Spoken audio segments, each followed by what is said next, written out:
Welcome to the Deep Dive. Today we're plunging right into the thick of competitive gaming. Think high-level League of Legends, strategy clashes, and those absolutely wild plays that just leave you speechless. Yeah, it's going to be a good one. You're essentially getting a front row seat today as we pull apart a really memorable match. That's right. Our mission is to dissect match B5. This was Mac versus Tommy. And the sources, well, they called it a wild, highlight-packed, tempo-shifting roller coaster. Complete with ridiculous mechanics and insane roams. We're going to dig into basically every key moment, how it happened, and maybe more importantly, what it tells us about playing under pressure. Okay, let's get into it. First up, Mac's team. They call themselves the All-Rounders Skirmishers. Sounds about right. Their lineup screams aggression, right? Sett top, Lucian jungle, Ekko mid, then Lucian and Rakan bot. Definitely. It's built for fighting, for moving fast, skirmish heavy, high mobility, always looking for those quick tempo plays to mess with the opponent's rhythm.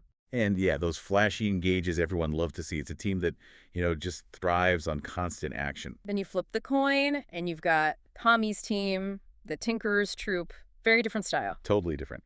Heimerdinger top, Bard jungle, which is already a bit unusual, Twisted Fate mid, Jhin ADC, and Zilean support. See? Long-range poke. Turret control from Heimer. Plus that global map pressure from TF and Bard. They're banking on utility and macro. Playing the map, not just the fights. But almost no real front line, right? Just a ton of map tricks aiming for a more, maybe, calculated game. Exactly. Calculated is the word. Which brings us to the core question for this deep dive.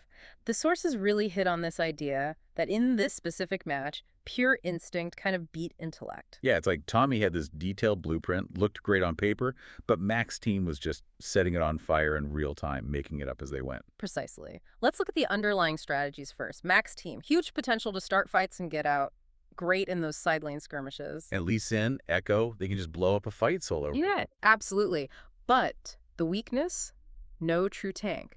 If a fight dragged on, Tommy's Jhin and Heimer could just poke them down from range. So that fluidity they had, it needed super clean execution. Yeah. Go in too deep, make one mistake. And they could get punished hard.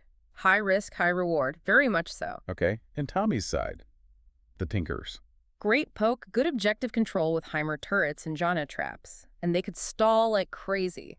Bard ults freezing people, Zilean ults bringing them back. Plus TF and Bard zipping around the Mac, applying pressure everywhere. For sure. But, like you said, almost no frontline. If Mac got on top of them, especially Jhin. They just melt.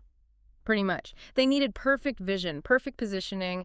Their whole intellectual plan relied on keeping Mac at arm's length. One misstep, and it all falls apart. Which takes us straight into the early game, first 15 minutes. Mac didn't waste any time poking holes in that plan, did they? Not at all. Right away, Sett starts dominating top lane. Heimerdinger's missing CS, that's gold, that's XP, and he burns his flash by level 3 just to survive. That's a big deal early. Shows Mac wasn't going to just let Tommy scale up peacefully. Exactly. But then here's where Tommy's plan seems to work for a second. 6.40 on the clock, TF and Bard roam bot, get first blood on Lucian. Okay, so point for the calculated approach. You'd think. But watch this. Lee Sin's response is instant. It doesn't feel planned. It feels like pure reaction. He sees the playbot, immediately goes mid with Ekko. Finds an opening while TF and Bard are busy. Exactly. It's a clean 2v2 outplay mid. Zilean rotates for Tommy, but then Mac's Rakan shows up too. Boom. Don't tell me. It turns into a 3-for-1 trade for Mac. That quick gut reaction completely wiped out Tommy's calculated first blood advantage, just like that. Wow. Okay, so Mac's instinct pays off immediately. Big time. And they snowball that. First Dragon Mountain Drake and bot tower fall by 12 minutes. Tommy did get something back though, right? Herald. Yeah, they answered with first wrist Herald, broke mid-tower, so they weren't completely shut down. But that early game, you gotta give it to Lee Sin. Definitely the MVP early. Flawless ganks, setting that reactive tempo. He pretty much dictated the first 15 minutes through sheer instinct. Which brings us to the mid-game, maybe 15 to 25 minutes in. This is where Tommy should have been strong, right? Their poke, their control. Yeah, this is where their intellectual design was supposed to take over. Yeah. And you see them trying. Bard starts roaming deeper, looking for vision, setting up picks. And at 17.10, he finds one. Lands a big tempered fate that's his ultimate catches. Sett and Ekko. Perfect setup for Jhin ultimate from way back. Okay, here's the moment for Tommy's comp to shine. But Mac's reactions just so fluid. Lucian dashes to dodge the final critical Jhin bullet, split-second timing, and then Ekko. Instead of just running after being caught, he does this brilliant, unexpected thing. He ults back in. Wait, back into the fight. Back in, cleans up a double kill. It completely flips the script on Tommy's long-range plan, forces them into the close quarters fights Mac wants. That's not just mechanics. That's like strategic defiance through individual play. Amazing.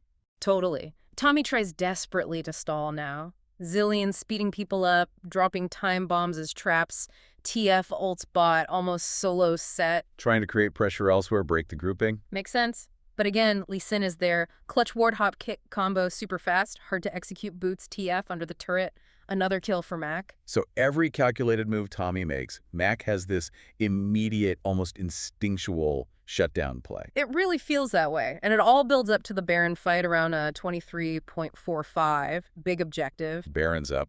Always a tense moment. Bard actually lands a good ult on the Baron itself, trying to stall Mac from taking it, buy time for his team. Smart play potentially resets the situation. But Rakan just goes for it, sees a tiny opening, flashes in, charms 3 of Tommy's players trying to contest. 3. Wow. Split-second decision. Pure instinct, reading the chaos. It completely shatters Tommy's attempt to control the area. Lucian just walks up and finishes Baron. And with Baron buff. They storm mid lane, break the inhibitor at 25.10. The mid-game MVP has to be Ekko.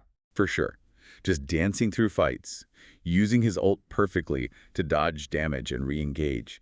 He made Tommy's long-range plan look, well, useless. He was a nightmare for them, which leads us into the late game, 25 minutes onwards, the final collapse. Tommy must be trying to turtle super hard now, right? Behind their towers. Full defensive mode.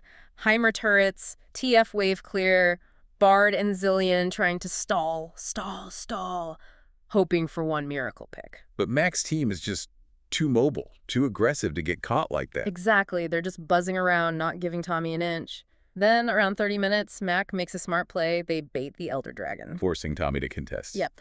Bard lands another big ult, trying to zone Mac off, but it's Rakan again. Oh no, what did he do this time? Critical flank. Comes out of the pixel brush, that tiny spot in the jungle river, completely unseen. Charms Jhin. Jhin. That's game over, surely. Pretty much. That was the nail in the coffin for Tommy's careful defense. Yeah. An instinctive dive from a blind spot. It just falls apart after that, I bet. Instantly, Lucian dashes in, executes Jhin immediately, Sett ults Heimerdinger, throws him into his own backline. Chaos. And with Jhin gone, Tommy has no damage left. None. Ekko dives Zilean, deletes him before the Zilean ult can even go off. Just pure, decisive focus. Eliminate the threats. No hesitation. So they get Elder Dragon. Secure Elder, and then, they end the game at 32.09, and apparently with some style. How else? Sources say Lucian flashing forward aggressively, Rakan dancing around the Nexus as it explodes, and Lucian even ward-hopping onto Bard for one final disrespect kill. Gotta love the flair, just rubbing it in. A dominant finish. Truly. So, wrapping it up, Mac wins, final kills 23-16, game time 32.09. And the overall MVP, still Ekko. Absolutely Ekko. His final score was 8 kills, 1 death, 8 assists. Just incredible. He disrupted everything Tommy tried to set up. Dodging, weaving, re-engaging. And you mentioned something crazy about his kill participation. Get this. 100% kill participation until the 25-minute mark. 100%. That's insane. Every single kill Mac got for the first 25 minutes, Ekko was involved. Tells you everything about how central his fluid, instinctive play was. Just constantly involved, constantly making things happen. Can't forget Lucian, though. No way. Honorable mention, definitely. Some of the cleanest mechanics all game. Won that early tempo almost by himself, like we said. Assisted on basically every major pick. His early game really set the stage for Ekko to take over. Yeah. Built that foundation of, well, instinctual aggression. Yeah, the source summed it up beautifully. Tommy drew the blueprint, but Max set it on fire. I like that. Every stall was answered with flair, every flank hit like a thunderclap. It perfectly captures that core idea we started with, doesn't it? Instinct versus intellect. It really does. Tommy's team played smart, Mac's team played alive, and today, instinct beat intellect. It's just such a potent example of how sometimes raw reaction and adaptation under pressure can just overwhelm a meticulous plan. Mac's team wasn't just following steps, they were improvising constantly, seeing tiny windows and just going. Which makes you think, right? What does this tell you, listening, about that balance? Strategy versus execution. It's not always about the smartest plan on paper. Sometimes it's about being totally in the moment, seeing the chaos, and finding the opportunity right now. Reacting. Indeed. And it leaves us with a final thought, maybe something to chew on. In your own world, your own challenges, how often does that bold moment of instinct just completely rewrite a careful intellectual plan?